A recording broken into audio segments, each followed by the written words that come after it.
நீங்கள் பார்த்துக் கொண்டிருப்பது 24 நியூஸ் தமிழ்.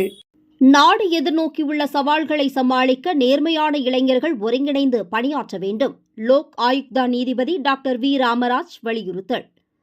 தமிழ்நாடு லோக் ஆயுக்தா நீதிபதியாக பொறுப்பேற்றுள்ள டாக்டர் வி ராமராஜ் அவர்களுக்கு பழனி LIC முகவர்கள் சங்கத்தின் சார்பில் சங்கத்தின் பொருளாளர் பி சின்னராஜ் தலைமையில் பாராட்டு விழா நடைபெற்றது.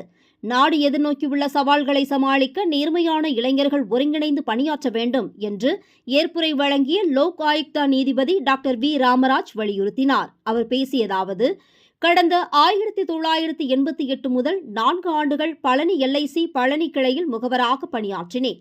அப்போது முகவர்களின் முன்னேற்றத்திற்காக எவ்வித சங்கமும் கிடையாது. அவர்களை ஒருங்கிணைத்து பழனி LIC முகவர்கள் சங்கத்தை உருவாக்கி ஓராண்டு காலம் தலைவராக பணியாற்றினேன்.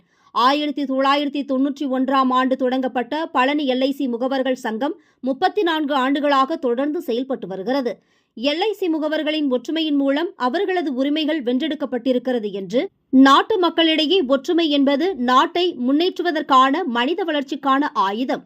அதிகாரத்தை தவறுதலாக பயன்படுத்தும் மனிதர்களிடம் ஒற்றுமை இருக்கிறது. குற்ற செயல்களில் ஈடுபடும் கயவர்களிடம் ஒற்றுமை இருக்கிறது. லஞ்சம் வாங்கும் மனிதர்களிடமும் ஊழல்வாதிகளிடமும் ஒற்றுமை ஓங்கி நிற்கிறது. ஆனால் சமுதாயம் முன்னேற வேண்டும் என நினைப்பவர்களிடம், ஊழல் ஒழிக்கப்பட வேண்டும் என்று நினைப்பவர்களிடம், நேர்மையான மக்களிடம் ஒற்றுமை இல்லை. ஏனெனில் நேர்மையானவர்களை ஒருங்கிணைக்க தன்னார்வ அமைப்புகள் சமூகத்தில் குறைவாக உள்ளன. விழாவில் பழனி வழக்கறிஞர்கள் சங்கம் முன்னாள் செயலாளர் வி முத்துக்குமார், பொருளாளர் எஸ் ஜெயராமன், தமிழக ஆசிரியர் கூட்டணியின் முன்னாள் பொதுச் செயலாளர் சிவகணபதி, அரிமா சங்க மாவட்ட தலைவர் டாக்டர் PPN விமல்குமார், புள்ளியியல் துறை இணை இயக்குநர் P மயில்சாமி, போக்குவரத்து துறை மோட்டார் வாகன ஆய்வாளர் P ஈஸ்வரன், பூங்கா இதழ் பத்திரிகை ஆசிரியர் பொருளூர் செல்வா உள்ளிட்ட பலர் வாழ்த்து பேசினார்கள்.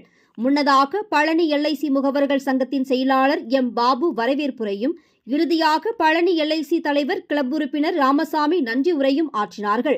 நிகழ்வில் ஏராளமானோர் LIC முகவர்களும் பொதுமக்களும் கலந்து கொண்டனர். 24 நியூஸ் தமிழ் செய்திகளுக்காக திண்டுக்கல் மாவட்ட செய்தியாளர் ஆஷிக் அலி.